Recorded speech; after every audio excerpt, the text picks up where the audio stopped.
Сәлеметсіздер. 14-ші тақырып флеш технологиясы. Бірінші сұрақ веб қосымшалардағы графика, екінші флеш технологиясы. Flash 5 бағдарламасын іске қосу үшін келесі тапсырманы орындау керек.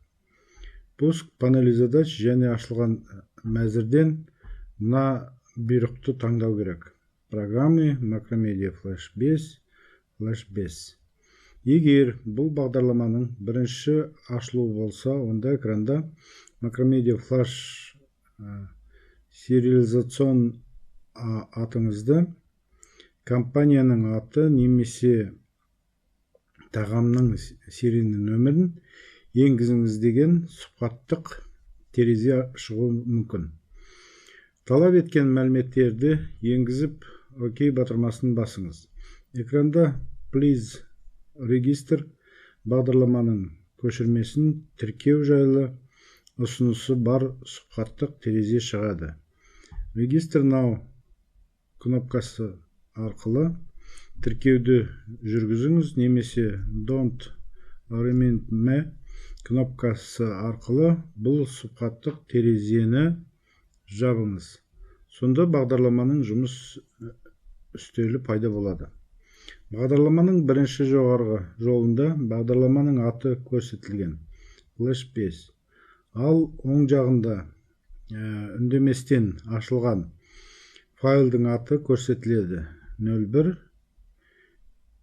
introduction.fla. Windows бағдарламаларының барлық терезелерінде сәйкес бастаманың сол жағында жүйелі мәзірдің белгісі орналасады.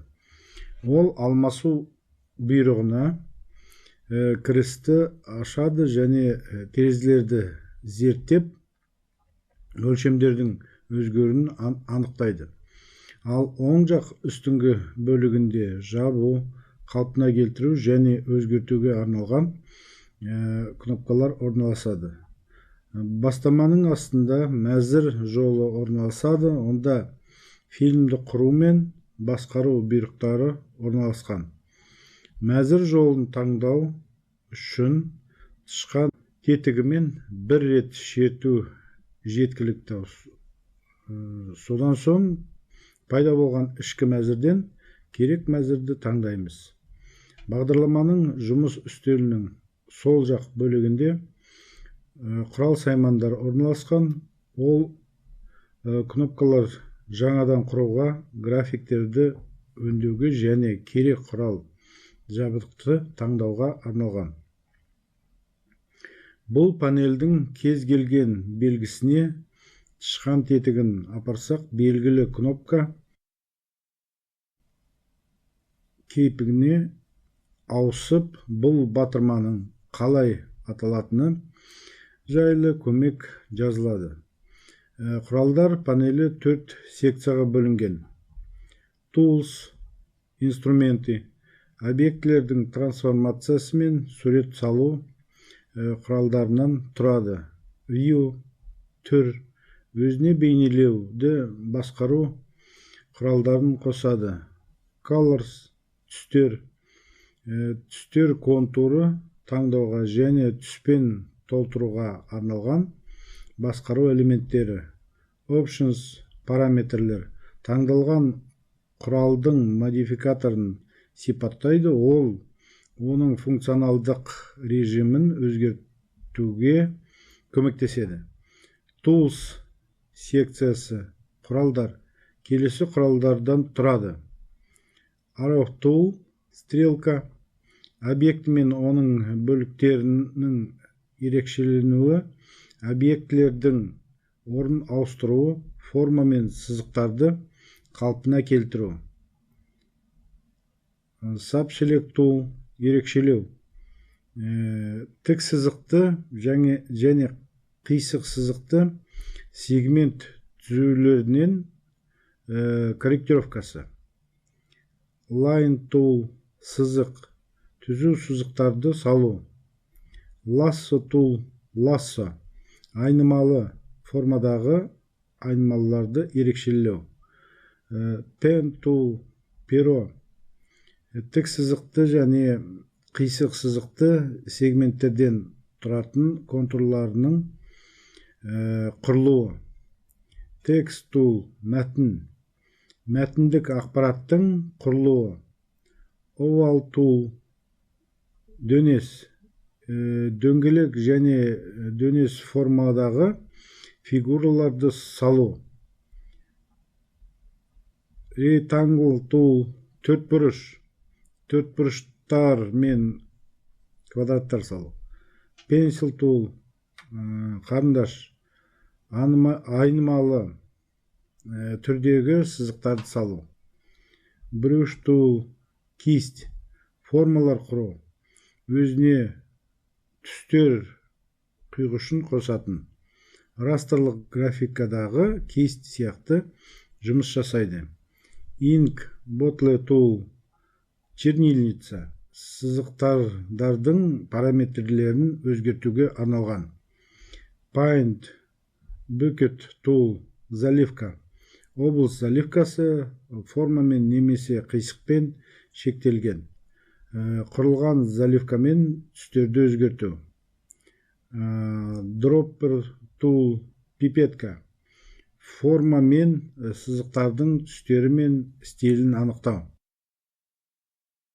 Eraser tool, ластик, басқа құрал сайманмен құрылған форма немесе сызықты өшіру. View секциясы түр, өзіне келесі құралдарды енгізеді. Hand tool, қол, терезедегі суреттердің орнын ауыстыру.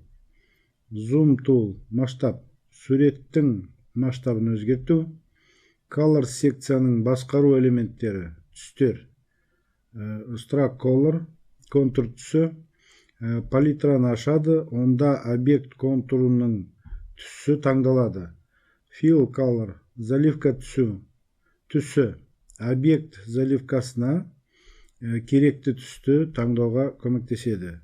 Default colors, үнсіздіктен таңдалған түстер, қара мен ақ түстерді орнатады. No color, берілмеген, бұрын болған заливкадағы түстерді өшіреді. Swap colors, түстерді ауыстыру, заливкадағы арналған түстерді ауыстырады. Options, параметры, секциясында таңдалған құралдардың модификаторы сипатталады. Ал оның жұмыс істеу режимін өзгертуге көмектеседі. Әрбір құрал үшін модификатор жеке-жеке тағайындалады. Жұмыс үстелінің бағдарламасының оң жақ бөлігінде 3 қалқымалы терезе орналасқан. Info, ақпарат, миксер, араластырғыш және характер, символ.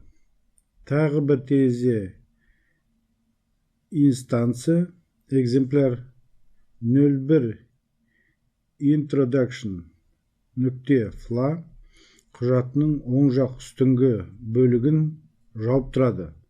Ол құралатын фильмнің әртүрлі параметрлерін анықтауға және редакциялауға арналған. Берілген терезелерді терезенің оң жақ бөлігінде орналасқан жабу батырмасын басу арқылы жабыңыз. Ол құжат терезесінің жұмыс істеу облысын кеңейтеді. Дәл осы операцияларды кнопкалар көмегімен де жасауға болады. Ол фильмнің оң жақ төменгі жағында орналасқан кез келген панельді мына жолмен де іске қосуға болады. Ол Window, Panels, терезе, панельдер мәзірін таңдау арқылы. Фильмнің терезелері екі бөліміне тұрады. Үстінде уақыт шкаласы орналасқан, ол фильмді монтаждауға арналған, ал астындағы бөлігінде сцена, stage облысы. Ол фильмнің монтажы кезіндегі сурет салу мен объектілердің орындарын ауыстыруға арналған. 01 Introduction, нүкте, фла, фильмнің терезесін жабу үшін файл жабу мәзірін таңдаңыз. Нәтижесінде Movie film 1 фильм терезесі пайда болады. Movie 1 film 1 фильм файлы бағдарламаның әрбір ашылуында үндемес жағдайда пайда болады. Жұмыс үрдісінің қажетті жағдайында сіз өзіңіз жаңа файл құра аласыз. Ол үшін файл new файл жаңа командасын пайдалану керек. Movie 1 film 1 жаңа фильмнің тақырыбының астында бірінші сцена үндеместен қабылданатын аты жазылған. Бағдарлама оның сценаларды рет бойынша нөмірлеп қояды. Жұмыс үстелінің төменгі жағында сценада сурфонда фильмнің бірінші кадры орналасады. Ол өз алдына ақ бөлігін құрайды. Оның өлшемдері кадрдың өлшемдеріне сәйкес келеді. Сіз қалқымалы терезелерді жапқандықтан сізде фильмнің терезелерін кеңейту мүмкіндігі туды. Ол үшін сізге мына шарттарды орындау қажет. Тышқан тетігін фильмнің терезесінің оң жақ шектеуге орналастырып, тышқан екі жақты стрелка қалпына келгенше ұстау керек. Содан ұстап тұрып, тышқанның сол жақ тетігін басып тұрыңыз. Тышқанның сол жақ тетігін жібермей, тышқан көрсеткішін жұмыс үстелінің оң жақ бөлігіне апарыңыз. Сонымен қатар терезе шектеулерін де апарыңыз. Тышқанның сол жақ батырмасын жіберіңіз, сонда фильмнің терезесінің ені үлкейеді. Сызықтар ең қарапайым графикалық элемент. Ол флеште сурет сала алады. Сызықтарды екі құрал арқылы құруға болады. Line tool сызық және pencil tool қарындаш. Line tool линия кнопкасын шертіңіз, курсор басқа кейіпке өзгереді. Сіз сызық сурет салу режиміне ауыстыңыз. Сызық басталатын нүктені таңдаңыз, тышқанның сол жақ батырмасын шертіңіз және оны жібермей, тышқанды үстел үстінен жүргізіңіз. Курсордың артынан түзу сызық шығады. Бастауға байланысты курсор қалқымалы қозғалыссыз болады. Егер орын ауыстыру уақытында Shift бассаңыз, онда сізде горизонтальды немесе вертикальды түрде сызықтарды сызу мүмкіндігі туады. Курсорды сызық бітетін жерге апарып, тышқан тетігін жіберіңіз. Сызық пайда болады. Arrow tool стрелка кнопкасын басыңыз. Енді редактор ерекшелеу және объектілерді алмастыру режимінде болады. Курсор өзінің қалыпты кейпіне келеді. Оның жанында пунктирлі тік төртбұрыш түріндегі маркер орналасады. Оны салынған сызықтың соңына апарыңыз. Маркер курсордың қасында бұрыш кейпіне айналады. Сол курсордың ерекшелеу режиммен нүктелерді салу режиміне ауысқанын растайды. Тышқан тетігін басып, оны қозғалысқа келтіріңіз. Сіз сызықтың соңында орналасқан курсордың да қозғалып тұрғанын байқайсыз. Шеткі нүктелердің біріне қозғалған уақытта сызық минималды қалыңдыққа ие болады. Оның соңында тышқанмен ұстап тұрғанда бір дөңес пайда болады. Егер сызық вертикалды немесе горизонталды түрде болса, онда дөңес үлкейеді. Енді курсорды кнопканың сызығына емес ортасына апарыңыз. Курсордың жанындағы маркер дөңгелекке айналады. Бұл дегеніміз курсордың басқа режимге ауысқанын айтамыз. Тышқан тетігіне басыңыз. Курсордың жанындағы маркер басқа режимге айналғанша күтіп тұрыңыз. Тағы да бір сызық салыңыз. Тышқанмен оның соңынан ұстап тұрып, оны басқа сызықтың соңына апарып қойыңыз. Егер сізде option параметрі бөліміндегі snap режимі қосылып тұрса, онда барлық объектілер бір-бірімен байланысын тоқтатады. Pencil Tool, қарындаш. Бұл Flash редакторының қолдан салуға мүмкіндік беретін ыңғайлы құралы. Pencil Tool, қарындаш. Батырмасын басыңыз, сонда курсор қарындаш кейпіне айналады. Енді сізге тышқаның сол жақ батырмасын басу арқылы қағазға сурет салғандай етіп сурет салуға болады. Егер осы уақытта Shift батырмасын бассаңыз, онда курсор горизонталды не вертикалды түрде ғана қозғалады. Option параметрлер бөліміндегі Pencil Tool қарындаш құралын таңдағанда, құралдар панелінде Pencil моды қарындаш режимі батырмасы пайда болады. Егер сол батырманы бассаңыз, онда мәзір шығады. Ол 4 пункттен тұрады. Strike'тен түзету кнопкасы бұл сызық режимінде эскизден құралатын түзулердің бөліктері ретінде қабылдайды, ал Flash оны түзетеді.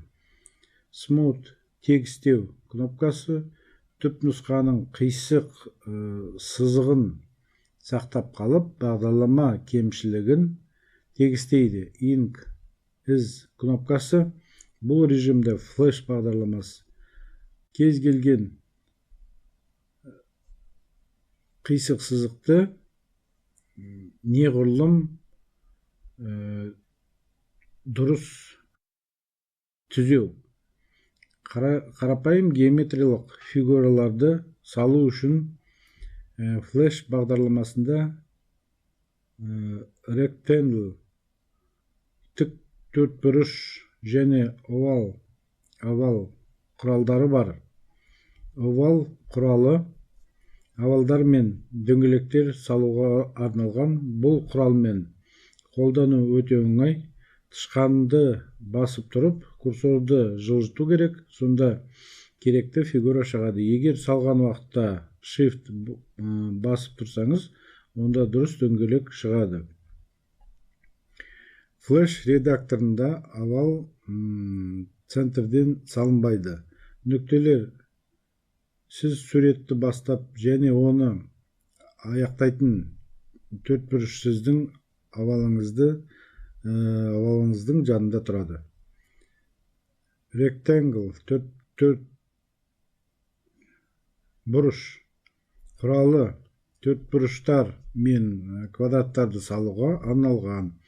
Оны овал сияқты салады. Егер салған уақытта Shift батырмасын бассаңыз, онда квадрат салынады. Бұл құралды баптау овалды бастағанға сәйкес келеді. Төртбұрыш үшін бос түс болуға болады. Онда басқа options параметрлер құралдар панелінде round,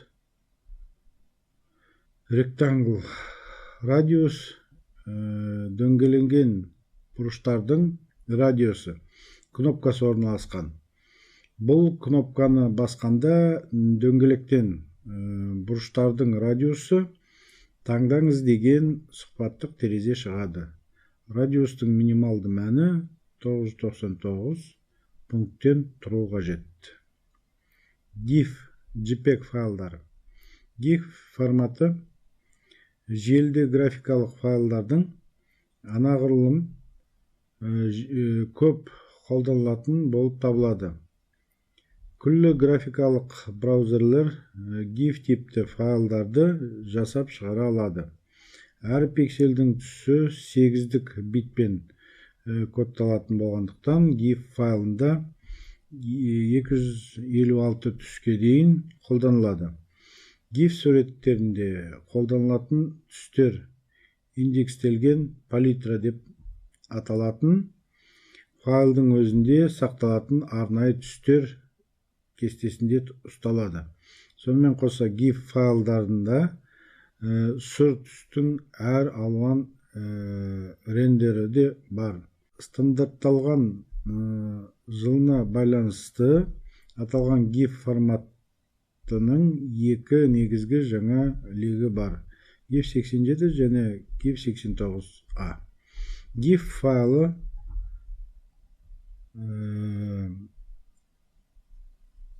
кішігірім анимация сақтауға арналған. GIF файлдарын сонымен қатар экран бетіне жеңіл-желпі анимация жасау үшін де қолдануға болады. JPEG файлдары деп зерттеу тобының енгізген форматын қолданатын файлдарды атайды. JPEG файлдары ең әуелі фото суреттермен жұмыс істеу үшін арналған. Бұл орайда түс 24 битпен кодталып, сонымен қатар 16 миллион түс жасап шығара алады. Бұл көпшілік адамдар аңғаратын түстердің 1000 есе көп. Егер сөз үлкен түрлі түсті суреттер туралы немесе сұр түстің әр алуан рендері туралы болса, онда JPEG форматы GIF форматына қарағанда файлды қысудың жоғарғы дәрежесімен қамтамасыз етіп қана қоймай, сол бір сурет үшін көлемі кіші файл жасап шығара алады. Ұсағырақ немесе қарапайымдырақ суреттер үшін JPEG файлы GIF форматына қарағанда көлемі үлкен файл жасап шығара алады.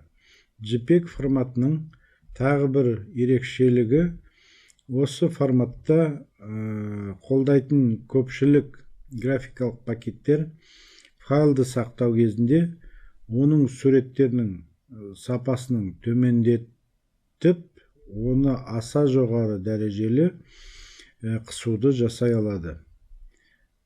PNG файлдары.